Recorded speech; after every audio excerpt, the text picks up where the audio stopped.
তুমি কোরবানি দিছো, তোমার সিঁড়ির সামনে একটা গরিব মহিলা বোরকা পরিধান করে বলছে, জান আপনি কোরবানি দিছেন, আমারে 2 টুকরা গোশত দিবেন।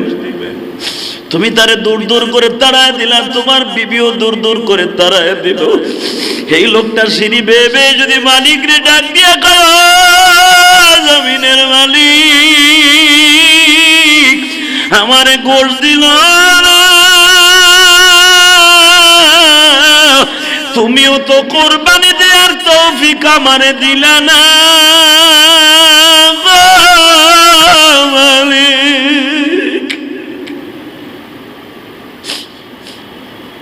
দুনিয়ার কেউ তার ভাষা না বুঝু, তার যে বানিয়েছে সে কিন্তু সব ভাষা বুঝে।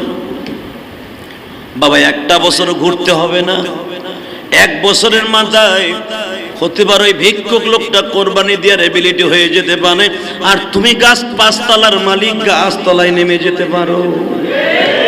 পারে কি পারে না? যদি কোনো এটা আদৌ সম্ভব না, আমার ব্যাংকে 3 কোটি টাকা আছে, 10 কোটি টাকা আছে, কত বড় রোগ হবে, টাকা দিয়া তারপরে সব ফিরাবো না গো বাবা। এমন রোগ তোমারে আল্লাহ দিয়া দিতে পারে, ব্যাংকের ঋণ এমন ভাবে হয়ে যেতে পারো, এমন মামলা, এমন কেস তোমার জীবনে আসতে পারে গো বাবা। গাড়ি যাবে, বাড়ি যাবে, ব্যাংক যাবে, সব যাইবার পরে তুমি রিক্সা চালাবার মতো অ্যাবিলিটি থাকবে না। কিন্তু হঠাৎ করে ওই রিক্সা চালকের সন্তানটারে আল্লাহ এমন একটা কাজ মিলাই দিছে, 1 বছর ঘুরতে না করতে সে 1 লাখ টাকার মালিক হয়ে গেছে। 1 লাখ টাকা হইলেই তো কোরবানি দিতে হবে। বাজান ভালো করে বোঝার চেষ্টা করবেন। বেলালের মালিক সব জানে, জিহ্বাটা ফুটা, ঠোঁটটা মোটা। বেলালে তো আমি মালিক বানাইছি, জিহ্বাটা যদিও মায়া ফুটা করছে, ওটা তো কালেমার জন্য আমার কারণেই হইছে। তুই যাই আমার নবীর কানে কানে বল, বিলাল যখন আযান না দিবে একদিন এরকম সপ্তাহ সপ্তাহ মাস চলে যাবে, আমি সূর্যকে ব্যান করে দিছি, সূর্য তার চেহারা জমিনের কোন নবীরে কোন মানুষকে দেখাবে না। বলে দে, চন্দ্রের চেহারা দেখাবে, সূর্যের চেহারা দেখাবে না আমার নবীকে। বলে দে, ভালো করে বুঝবেন। জুরাইজ আল্লাহর কুতুব, আল্লাহর কুতুব। বাচ্চাটারে বলতেছে, বল তুই আমার বাচ্চা কিনা, বল। বাচ্চাটা যখন বলে না, ওই গোলাম আমার মার সাথে অবৈধ কাজ করছে, মায়ের শুরু করছে, বাচ্চাই বলে খবরদার আমার মার গায়ে হাত দিবা না। আল্লাহু আকবার বলতে পারে না। আমি একটা সত্য প্রকাশ করছি। জজ সাহেব দৌড়ে আল্লাহর ওলির পাও ধরে ধরায় ধরছে, সমস্ত জনগণ তার পাও ধরে জড়াই ধরছে। জোরাই সবাই যখন বলতে যে আমাদের মাফ করে দেন, আপনার মসজিদ আমরা ভাঙিয়ে ফেলছি, আপনার মসজিদের খাম খুঁটি আমরা জ্বালাই দিছি, আপনার যে মসজিদ মাটি দিয়ে বানাইছিলেন সেগুলা ভাঙিয়ে দিছি, দরকার হয় আপনি একবার বললে আমরা স্বর্ণ দিয়ে বানাই দিব, আপনার মসজিদ স্বর্ণ দিয়ে বানাই দিব। জোরাই বলে না রে ভাই, না রে ভাই। আল্লাহ বলছে, ইয়া আইয়ুহাল্লাযীনা আমানু তুবু ইলাল্লাহি তাওবাতান নাসুহা, তোমরা তওবা করবা, তওবা নাসুহা। নাসুহা কোনো মানুষের নাম নয় গো বাবা, নাসুহা মানে আত্মা দিয়া স্যালেন্ডার করতে হবে। জীবনে আর করব না, করছি আর করব না, জীবনে আর গুনাহ করব না, সামনে যত গুনাহ আছে মাপ চাইলাম, পিছনে যা আছে মাপ চাইলাম, সামনে আর করবার এর নাম নাসুহা। যখন এই কথা বলছে, বাইরে আল্লাহ যদি মাফ করে দিতে পারে আমিও মাফ করে দিলাম, কিন্তু তোমরা তো আসল খবর জানো না। আমি যে বেশ্যার মুখ সকালবেলা বের হইছে, আমার মসজিদ ভাঙ্গা দিছ, এইটা আমার কর্মের ফসল গো। জজ সাহেব বলে, হযরত আপনার কর্মের ফসল, আপনি তো জিনা করেন নাই। ভাই রে, জিনা না কইলেও জিনার তোহমাত নসিবে নিয়ে ঘুরতে হয়। কেমনে? এ খবর তো তোমরা জানো না। আজ থেকে কয়েক বছর আগে আমার মা আবার বলছিল, তুই এখন আবার ডাকে সারা দিলি না। জিনার তোহমাত লয়া যখন রোডে বাইর হবি, তখন আমার চেহারা দেখবি কে বেশ্যার চেহারা দেখছিস।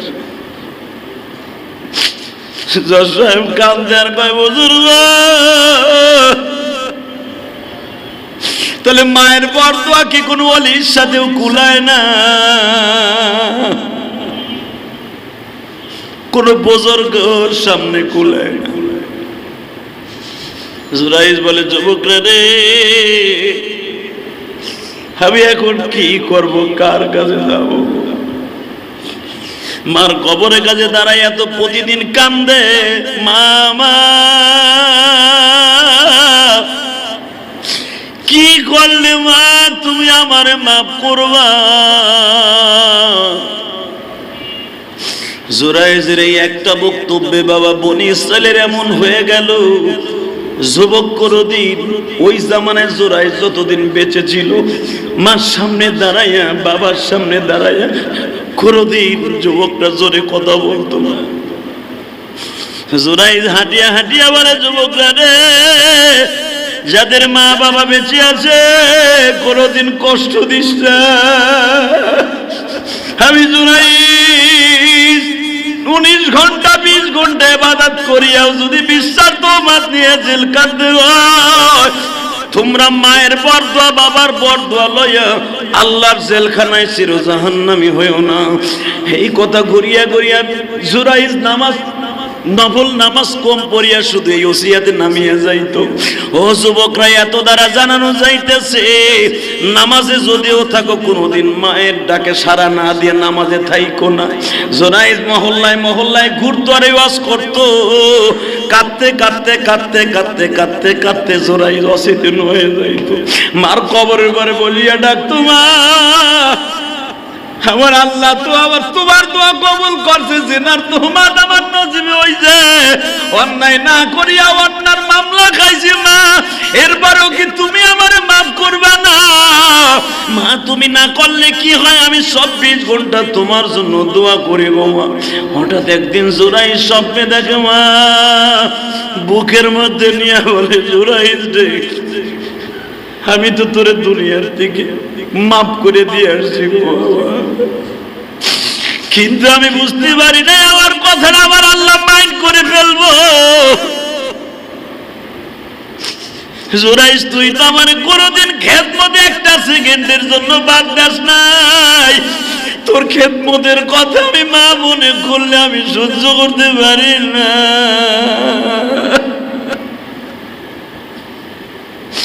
কিন্তু জুরাইজ 3 দিন তোর আগে মেজাজে বলে ফেলছি আমি মা, কিন্তু আমি জানি তুই তো আমার এত খেদমত করছো, আমারে গোসল না করে না খাওয়াইয়া কোনোদিন তুই নিজে খাস নাই, কিন্তু একটা বরদোয়া দিয়ে ফেলছি। আমি কি ভাবছি আল্লাহর মাইন্ডে লেগে গেছে?